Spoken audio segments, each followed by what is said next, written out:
Only friend I had, dead and gone. The thought of your family home being terrorised by an angry poltergeist or evil spirit is not worth thinking about, but for the Surrency family, it became a reality. While many cases of poltergeist start out slowly at first, the dark entity haunting the Surrency farmhouse went from 0 to 100 in an incredibly short amount of time. I'm Bleaky, and in today's video I will tell you about the chilling tale of the Surrency Ghost, an entity that not only tossed household items around like it was a Black Friday sale, but also viciously beat up a boy in the presence of his brother and mother. Gone to the graveyard, only friend I had, dead and gone. Before establishing the town of Surrency, the Surrency family built a large farmhouse around 1852 on a small strip of land next to the Macon and Brunswick railway line, which was 60 miles southwest of Savannah, Georgia.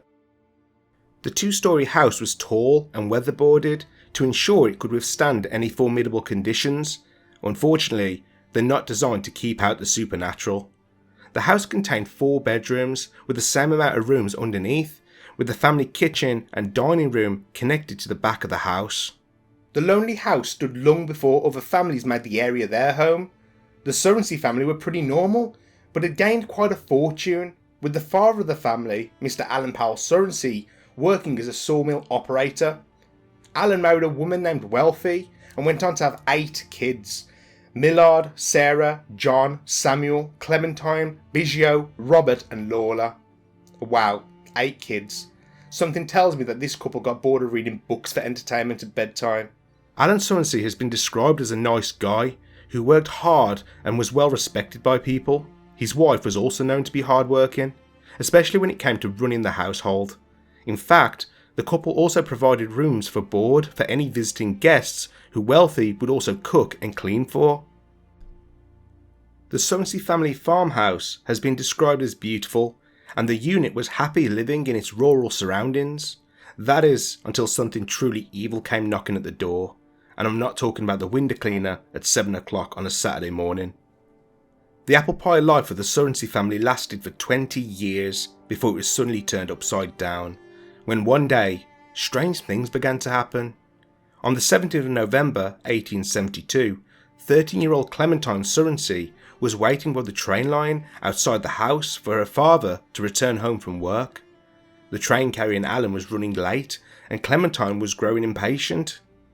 As she stared at the tracks that were swallowed by the distant darkness, she began to hear the echo of a sinister whistle.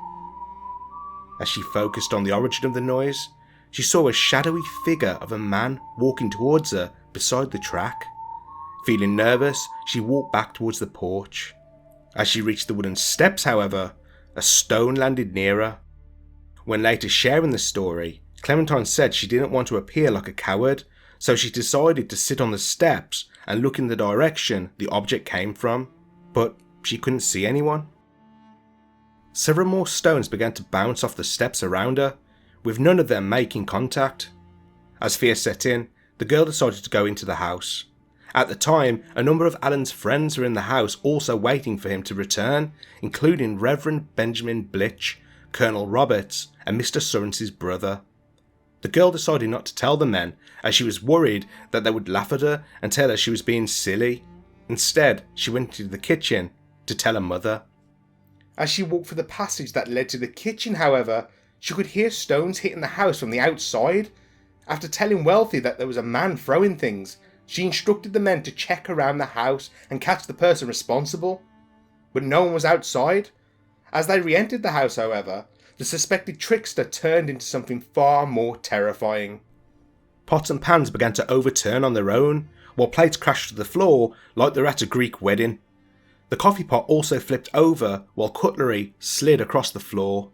The activity seemed to spread to the rest of the house as the minutes went on, with sticks mysteriously dropping from the ceiling and vases and framed photographs falling to the floor. Mr. Surrency's train eventually arrived at 9 that evening, but before he had time to take off his overcoat, his wife, daughter and the 3 men who witnessed the paranormal activity raced to him and excitedly told him what had happened. While he thought they had maybe gone a little too hard on the whiskey, he then watched glass tumblers slide off the counter with more crockery falling to the floor, as well as biscuits and other types of food from the pantry. Everyone in the house decided to stay up all night to witness the supernatural happenings, except for Reverend Blitch, who rushed home on the back of his horse, but can you really blame him? While things continued to smash around them, Mr. Surrency remembered that he had bottles of kerosene, which is a type of fuel, in the house. He ordered one of the servants to take them outside, but as they did, one of the crates were lifted off the ground and smashed on the floor. Alan also invited his younger brother to witness the events, in which he saw a book slide out from a pile, which then lifted about 6 feet off the ground before dropping to the floor. After trying to put the book back, the same thing happened again. Soon after, neighbours were coming to the house to see items of all kinds being tossed around the room, from chairs to shoes, which one of them described as a veritable witch or unseen devil's hand throwing items about. Even items from a locked writing bureau were tossed around, despite it never being unlocked. It wasn't long until the newspapers heard of the haunting, with one of them sending a reporter to get the true story. As the man spoke to one of the Surrency daughters, waiting for Mr. Surrency to come, he witnessed the haunting firsthand when a pint glass, seemingly coming out of nowhere, flew between them and smashed up against a wall. Soon after, news of the haunting spread further. Another reporter, Mr. Lindestruth, which is a really fitting name for a reporter, was also sent to investigate along with 2 other men. The party arrived at the house just before sunrise while it was still dark. Seeing that the front door was unlocked, they let themselves in and decided to wait for the family to wake up, lighting a fire in the fireplace to keep warm. Wow, talk about making yourself at home. Why not just go the whole hog and throw a couple of pieces of streaky bacon in the pan? When Mr. Surrency woke up, he greeted the men and confirmed the stories, as well as sharing a recent incident. Alan told them that one night he witnessed the hands of a clock spin wildly at an immense speed. He even claimed that the clock would chime 13 times, a number that is considered bad luck in many cultures, which can be traced right back to Norse mythology, when Loki, the god of mischief, gate-crashed a banquet in Valhalla, bringing the number of gods at the shindig to 13. Deceived by Loki, the blind god Hoder was tricked into shooting his brother Balder, the god of light, joy and goodness, with a mistletoe-tipped arrow, which killed him. Fortunately, one of the reporters was also a watchmaker by profession and checked the clock for faults, of which he found nothing. Suspicious of the story, he also checked for magnets, but found nothing out of the ordinary. The reporter stayed at the house for several hours and witnessed the same violent actions performed by the invisible hands. As news spread, the train company tried to capitalise on the family's troubles by putting on extra trains that passed the house. In one afternoon alone, 75 people turned up. Interestingly, the ghost appeared to get stage fright as nothing happened while they were there. A few days later, on a Sunday, 500 people visited the house. On that day, however, things were tossed around the room, which actually annoyed some people, as it seemed like the activity was too forthright and almost predictable. Now, it could be said that the haunting was a ploy to get money from a staged haunting, but it was noted at the time that the Surrency family didn't take a penny from visitors, journalists or mediums. He even let some people stay overnight for free. One night, Clementine was making a bed upstairs, but as she shut the door, she heard a commotion and rushed back into the room. The sheets were in a bundle on the floor, while candlestick moulds, which were usually kept in the kitchen, appeared on the bed. As the commotion broke out the moment the door was closed and Clementine quickly opened it, there was literally no time for someone to do it without being seen. Up until this point, the violent activity hadn't hurt anyone, but that was about to change. One night, an iron struck one of the young sons of the family, which gashed his skin. Soon after, one of the servants got hit by a bottle while she was holding a baby. While things escalated further, on November 20th, 1872, the family made the decision to move out of the house and stay with some of their neighbours, the Pattersons, for a break from the chaos. Unfortunately, the Poltergeist thought the invitation extended to it also. The relentless activity started up again at the Patterson house, including items being smashed. This only happened after the girls of the family moved into the house, which led many to believe that it was Mrs. Surrency that the poltergeist had latched onto. When interviewed by the papers, Mrs. Surrency said that she had never been interested in the paranormal before and had never been to see a spiritualist or medium to expose herself to this needy ghost. Eventually, Mr. Surrency decided his family would leave the neighbour's house out of fear that their home was going to be smashed up as badly as theirs was. As the case spread like wildfire, some newspapers began to get inventive in the stories they published. One reporter said he saw a pig walk into the parlour of the house, which disappeared into thin air. When Mr. Surrency read the report, he became angry and released a statement saying that the claim, among others, were completely fabricated. In 1905, a reporter tracked down John Surrency, who was then aged around 50 years old. John's account seemed to support the idea that it was his mother who was at the epicentre of the haunting. He said that all the troubles didn't start when the stones were thrown at Clementine, but one night when Wealthy was sewing in her bedroom, when she heard a strange noise.